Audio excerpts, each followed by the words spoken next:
मेरे YouTube channel my life my way पर आपका फिर से आज स्वागत है। आज हम पढ़ते हैं तुलसीदास के पद। इनके कुछ दोहे पढ़ते हैं और उसके बाद हम इनके पद पढ़ते हैं और उसके अर्थ देखते हैं। इससे पहले हम तुलसीदास का थोड़ा परिचय जान लेते हैं। तुलसीदास के जन्म के बारे में कुछ लोग गोंडा जिले को इनका जन्म स्थान मानते हैं, पर प्रचलित रूप से इनका जन्म स्थान 1532 ईस्वी को राजापुर ग्राम में माना जाता है। पिता का नाम आत्माराम दुबे और माता का नाम हुलसी देवी था। इनका पालन पोषण चुनिया नाम की दाई ने किया था। इनके गुरु नरहरि दास थे। इनकी पत्नी का नाम रत्नावली था। कहा जाता है कि पत्नी के प्रति घोर आसक्ति होने के कारण इन्हें एक बार अपनी पत्नी से अपमानित होना पड़ा और तभी से इन्हें संसार से विरक्ति हो गई और उन्होंने गृह त्याग कर दिया और राम की भक्ति में डूब गए। पर कहते हैं ना कि जो डूबता है वो ही तरता है। जो संसार के मोह को त्याग देता है वह सारे संसार को पा लेता है। यही इनके साथ भी हुआ। तुलसीदास की भाषा ब्रज और अवधी थी। इनकी कुछ रचनाएं हम देख लेते हैं। इनकी रचनाएं हैं रामचरितमानस, दोहावली, कवितावली, जानकी मंगल, पार्वती मंगल, राम ललन ऐछु, कृष्ण गीतावली, वैराग्य संदीपनी, विनय पत्रिका, गीतावली, बरवै रामायण और रामाज्ञा प्रश्न। ये कुल 12 इनकी रचनाएं हैं। रामचरितमानस की रचना तुलसीदास ने 2 वर्ष 7 महीने और 26 दिन में की थी। अब हम तुलसीदास के पद देख लेते हैं। जे न मित्र दुख होहि दुखारी, तिन्हई विलोकत पातक भारी। निज दुख गिरि सम रज करि जाना, मित्रक दुख रज मेरु समाना। तुलसीदास जी कहते हैं कि जो अपने मित्र के दुख से दुखी नहीं होता, उसे देखना भी हमारे लिए पाप है। यानी ऐसे लोगों को देखना भी नहीं चाहिए, इनसे दूर रहना चाहिए। और सच्चा मित्र वही है जो पहाड़ के समान अपने दुख को भी तिनके के समान माने, धूल के समान माने और अपने मित्र के धूल के समान दुख को भी वह सुमेरु पर्वत के समान जाने, वो ही सच्चा मित्र है। दूसरा दोहा हम देखते हैं। जिनके अति मति सहज न आई, 63 कत हठी करत मिटाई। कुपथ निवारी सुपथ चलावा, गुण प्रगटै अब गुण ही दुरावा। इसका अर्थ हम देख लेते हैं। जिनके स्वभाव में इस प्रकार की बुद्धि न हो, वे मूर्ख केवल हठ करके ही किसी से मित्रता करते हैं। यानी मित्रता का भाव आत्मा में बसा होना चाहिए, ना कि सिर्फ ऊपरी भाव से प्रदर्शन करना चाहिए। सच्चा मित्र वह होता है, उसकी प्रकृति यह होती है कि वह अपने मित्र को गलत रास्ते पर जाने से रोकता है और सही रास्ते पर उसे चलने की प्रेरणा देता है। वह अपने मित्र के अवगुण को छिपाकर केवल उसके गुणों को लोगों के सामने प्रकट करता है।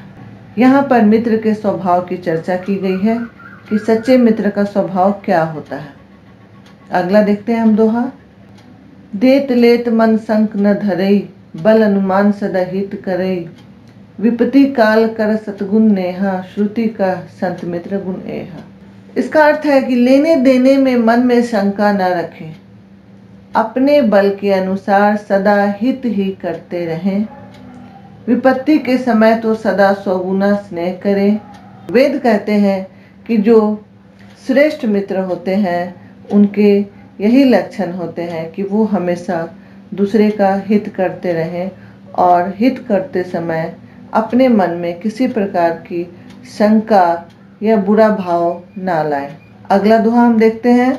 आगे कह मृदु वचन बनाई, पाछे अनहित मन कुटलाई। जाकर चित अहिगत संभाई, अस कुमित्र परिहरे भलाई। अर्थ है कि जो सामने बना कर मीठा बोलता है और पीठ पीछे मन में बुराई रखता है।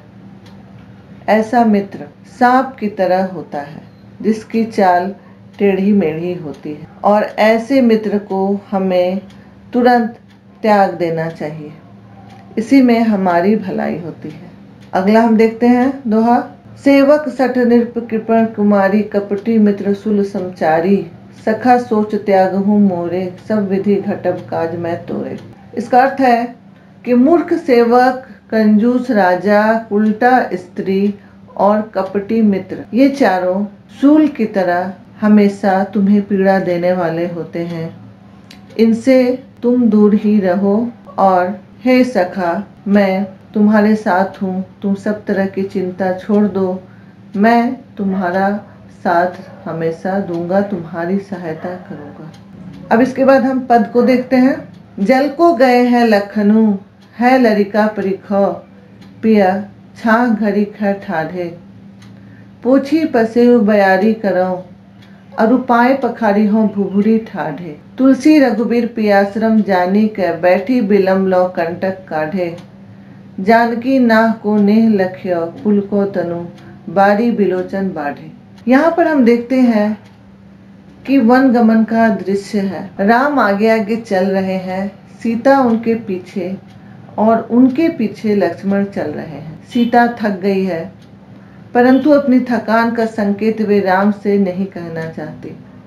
अतः पीछे मुड़कर सीता लक्ष्मण को जल लाने का आदेश देती है। लक्ष्मण चुपचाप जल लेने के लिए चले जाते हैं।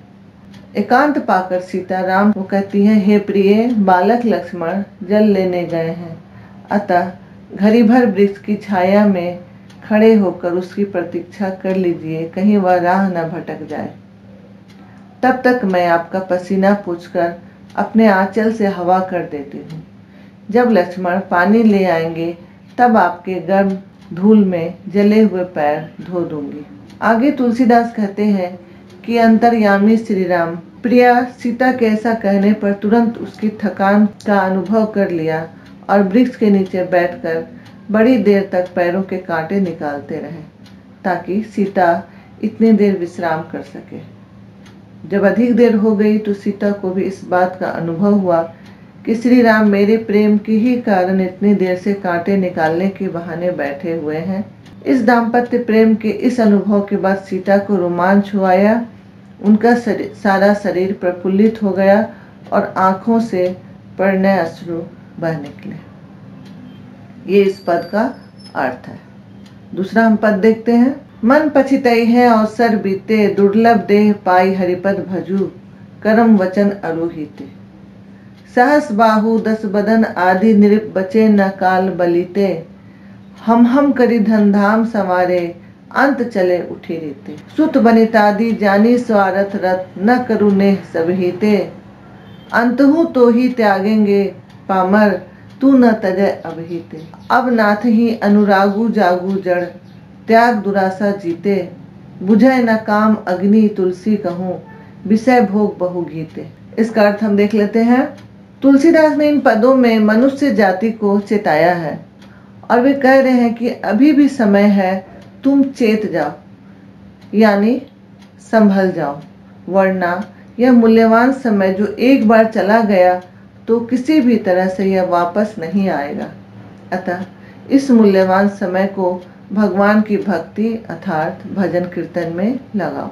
सहस्त्र बाहु और रावण आदि भी इस काल के हाथ से बच नहीं पाए। जो सारा जीवन धन और धाम सजाते रहे वो भी अंत में खाली हाथ ही इस जगत से चले गए।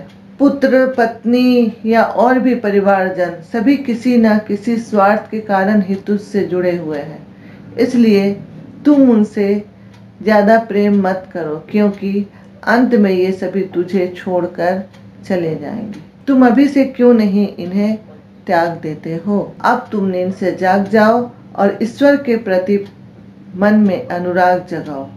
ये जो सांसारिक कामनाएं हैं, इनका जितना पान करोगे ये और बढ़ेंगी, न कि खत्म होंगी।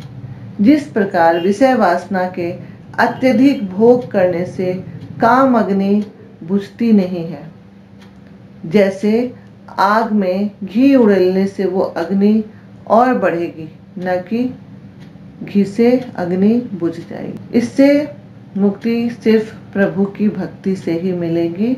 इसलिए तुम प्रभु की भक्ति में अपने मन कर्म से डूब जाओ और इस सांसारिकता से दूर हो जाओ। ये थे तुलसीदास के पद और दोहे। अब हम आपसे फिर मिलते हैं अपने अगले वीडियो में। तब तक के लिए यह वीडियो देखने के लिए धन्यवाद। अगर आपको ये अर्थ समझ में आ गए हों, अच्छे लगे हों, तो आप लाइक ज़रूर कर दें और अपने मित्रों के साथ भी इसे शेयर कर दें। सब्सक्राइब नहीं किया है तो सब्सक्राइब कर दें ताकि और भी आने वाले वीडियो आपको मिल जाए। धन्यवाद।